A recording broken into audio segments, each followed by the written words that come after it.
In the heart of Central Luzon, where the land breeds with the seasons, lies a sanctuary that awakens at dawn. A place where sky, soil, and water blend into one living tapestry. This is the Candaba Wetlands. As the rains retreat and the fields begin to dry, Candaba comes alive, welcoming thousands of migratory birds and sheltering its resident species. But hidden among them is a rare find, the Philippine duck. Every year, sightings grow fewer, and so the race begins. In a landscape that's constantly changing, is the elusive Philippine duck still out there, clinging to the last wild corners of Candaba? To spot the Philippine duck is to witness a fragment of what once was, and what still could be saved. In a land that changes with every season, the search is more than a mission. It's a message, a reminder that even in silence, the wild calls out.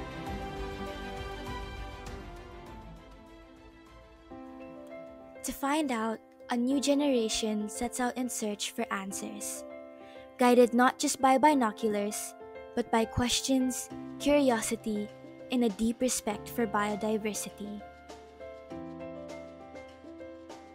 Anong information ang nakita mo, Kuya Adrian?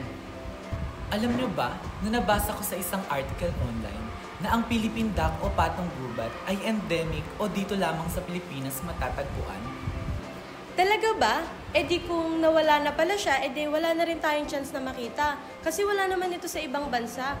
Yes, tsaka nakita ko rito sa IUCN Red List, vulnerable species ang Philippine duck. Ibig sabihin, mataas ang chance na nilang maubos. Pababa na kasi ng pababa ang bilang nila ngayon. Dahil siguro sa mga bantang kinakaharap ng species na ito. Kung ganun, may makikita pa kaya tayong patong gubat dito sa Candaba?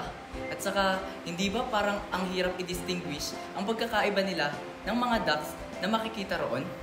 Hindi na rin tayo mahihirapan alamin kung saan mag-uumpisang maghanap. Nabasa ko sa isang study na ang mga patong gubat ay madalas naninirahan sa mga wetlands o katubigan gaya ng mga lawa, ilog at bakawan. Dumadalaw din sila sa mga palayan for opportunistic feeding. Gusto kasi nila yung matubig at maraming aquatic plants. Tama ka dyan. Ang mga palayan o rice field ay may ituturing na wetlands. Sila ay human-made wetlands. According sa Ramsar Convention, ito ay ginagawa ng mga tao para sa agrikultura, imbakan ng tubig at aquaculture. Dahil may sapat itong tubig, halaman at pagkain. Nagsisilbi rin itong tirahan ng mga ibon gaya ng patong gubat, kagaya nung nasa paligi.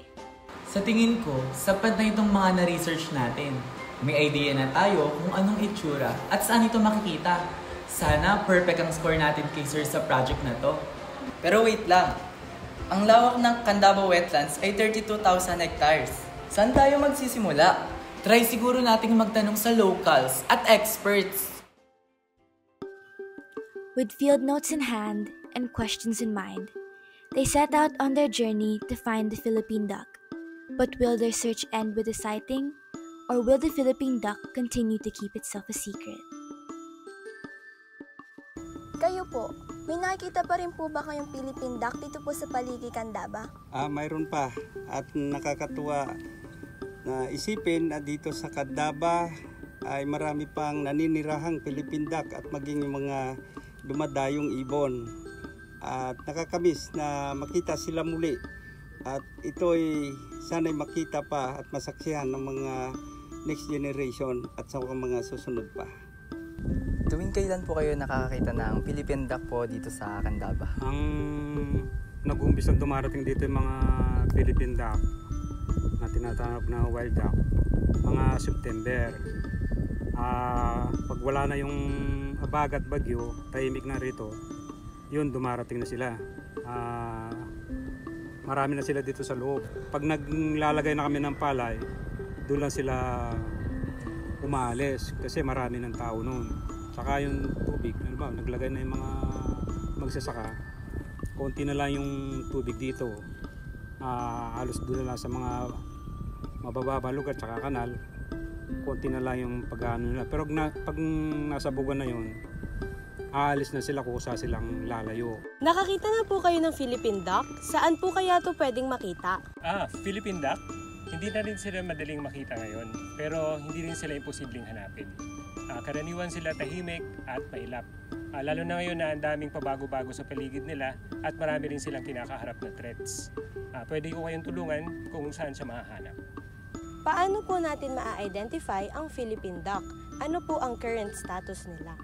Madidistinguish natin yung itsura ng Philippine duck dahil ang kanyang ulo at leeg ay kulay brown o orange.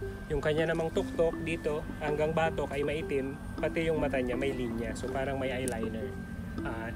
Isa din siyang uri ng pato ng katawan ay kulay brown o kayumanggi, ganoon din yung mga paa. Yung kanya namang bill o tuka ay kulay blue or kulay gray.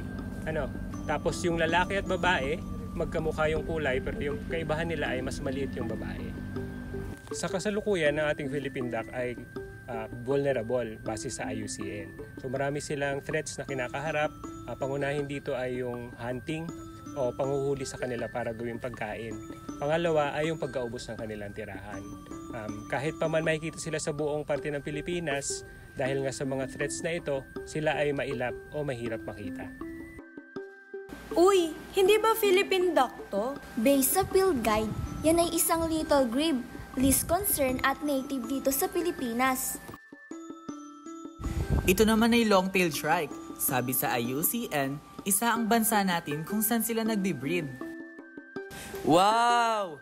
Black bittern? Sabi ni Sir Bob, uncommon bird ito at limited lang ang sighting sa Pilipinas. Biruin mo, meron din sa Candaba? Dito naman may yellow bittern. Tignan nyo. Ang sarap naman pagmasdan lumipad ng mga whiskered tern. Thank you po Sir Bob sa pag-guide sa amin. The Philippine duck remained elusive, but the experience deepened their resolve. The search isn't over, it's only just begun. Ilang oras na tayo naghihintay, pero kahit anino o ingay ng patong gubat ay bigo tayong makita o marinig. Tinulungan pa nga tayo ng wildlife biologist. Sadyang may mga bagay lang tayo na dapat i-consider. Maaaring dahil sa mga human activities, meron pa rin kasing nanguhuli ng mga Philippine duck. Or pwede rin nabubulabog sila dahil sa mga dumadaan na sasakyan. Baka kulang din sa oras ang pag-observe natin. Ang paghanap sa ganitong klase ng ibon, hindi sapat ang isang beses lang. Mag-birdwatching ulit tayo next time. Naniniwala kong nandyan pa ang mga patong gubat. Tama, kung maa-address natin ang mga environmental issues na kinakaharap ng wetlands, katulong ang gobyerno, akademya, mga organisasyon at mga siyentipiko, makakagawa tayo ng solusyon para muling magbalik at dumami ang mga Philippine ducks dito sa Candaba. Mahalagang marinig din nila ang boses ng kabataan pagdating sa kalikasan. Though their eyes never caught sight of the elusive papan, the patong gubat, their hearts were filled with something just as rare, a deep understanding of what it means to protect, conserve, and coexist.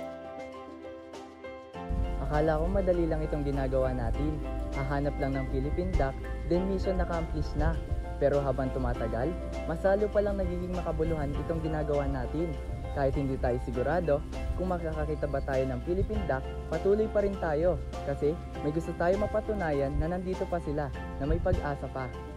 Naisip ko nga, kung hindi pa tayo mag-birdwatching, hindi natin malalaman yung urgency ng situation. Nakita natin yung halaga ng ugnayan ng tao at kalikasan. Kung ako ang tatanungin nyo, hindi naman talaga tayo talo eh. Dahil kahit papano, nakakakita at na-appreciate pa rin natin ang iba pang resident and migratory birds ng Candaba wetland.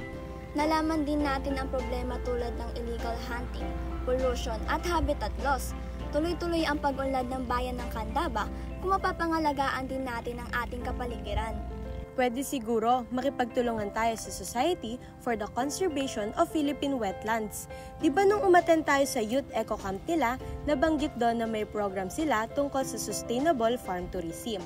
Nagkakandak din sila ng mga SEPA activities para sa conservation and wise use of wetlands. Pwede rin tayong gumawa ng mga school-based projects na makakatulong ang lokal sa conservation ng mga ibon, lalong-lalo na sa Philippine duck.